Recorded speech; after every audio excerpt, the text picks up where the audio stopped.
Hey, I've had some viewers from the channel ask me exactly how I managed to do my setup. It's by no means like a professional kind of situation. I'm still very, very new at this. My main goal in getting it set up was basically getting it as functional as possible or as cheap as possible.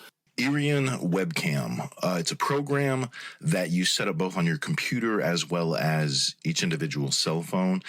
And that allows you to use your cell phones as webcams. Makes sense because I had enough cell phones, an Android pad.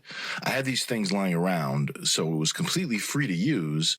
Didn't have to go out and purchase a bunch of webcams, thus fitting my goal of being cheap. And most cell phones nowadays have better cameras than you're going to get from a webcam anyway. So Irion, you install it both on your host computer as well as on each of the individual phones. And it can run in two different modes. It can either broadcast it as long as they're all on the same Wi-Fi network, but I didn't want to have that kind of CPU load going on anything. My phone, the laptop, it's already got enough going on during the broadcast. So you can hardline it. So as long as they're all connected by USB and you got the Wi-Fi turned off, stick them in airport mode, and it defaults over to a hardline reception, which works out just fantastically. Here you see me using my microphone stand. That is what I use to get the overhead camera set up. So at the full extension, both of the height, both vertically and horizontally angled upwards, that gives me enough headspace to clear whoever may be sitting at the table, keep their heads out of the view, and get a good overhead shot on the game board. Plus, very cheap, very portable, which, again, is kind of what I was going for here. As far as the audio setup, I wanted to get lavalier mics, one for each player. I wanted to have separate audio streams for everybody. I thought that was very, very necessary to have nice, clear sound, because any given game that you play, any group of 4 people, somebody's inevitably going to grunt every 5 seconds or have a persistent cough that night. There's going to be a lot of irrelevant non-game related talk going on that just muddies things up. So the ability to have 4 separate audio streams that you can silence some while the speaker is talking, that kind of thing, I thought was huge. The way I have that set up is I have a Behringer audio interface. That was probably the cheapest one with 4 inputs, which was, my bare minimum requirement that I found on Amazon. It works just fine. So all the audio plugs into there and the Behringer goes directly into the computer. The computer, I run Audacity. I'd already been using it. It's free. It's open source. I use it for all my recordings anyway. So the fact that it was able to handle a 4-stream audio coming in from a audio interface was fantastic.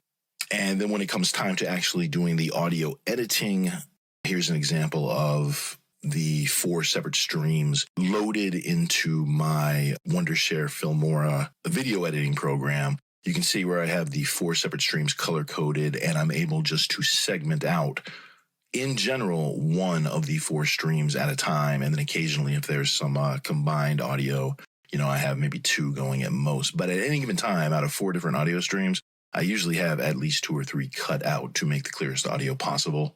Once I have video coming into the Irion program, I use OBS to kind of bring the video all together. There, I can set up exactly what it looks like as far as the 4 inputs. One thing that is very, very vital is there is a OBS plugin called Source Record.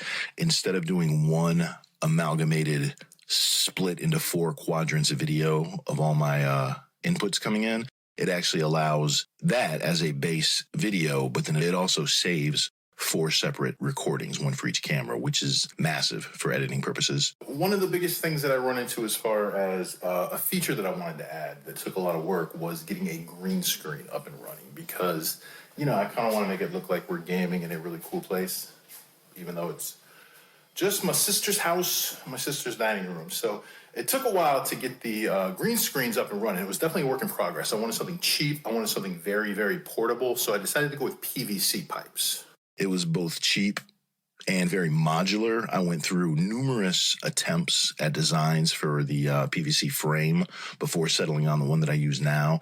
And the fact that I was mostly able to just pull it apart and stick it together in a different configuration, that worked out really well. As far as portability, I wanted it to be able to fit into a gym bag that I could throw over my shoulder, which, goal achieved.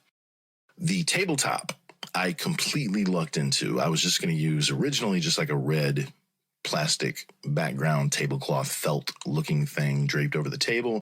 But my brother, Rob, he inherited this tabletop from a gamer friend of his who has both very good carpentry skills and was upgrading his own personal game tabletop to a better one. So, hey, free tabletop. Good times. And once I have my separate video streams and separate audio streams, I can put them all together into my video editor, Filmora. And that allows me to apply green screen effects. That allows me to resize certain images, which is how I get the game board as a background with our little actual avatars ourselves in the bottom corners of the screen. And it's how I can add the various light effects, backgrounds, etc. That's where it all comes together. It's kind of a lengthy, involved process for any given game session, but I think the end results, while not perfect, I definitely have been improving each video, and I plan to continue doing so. So thanks, everybody, for watching. If y'all have any specific questions about anything I use, do put them in the comments, and I will answer. Thanks a lot, guys.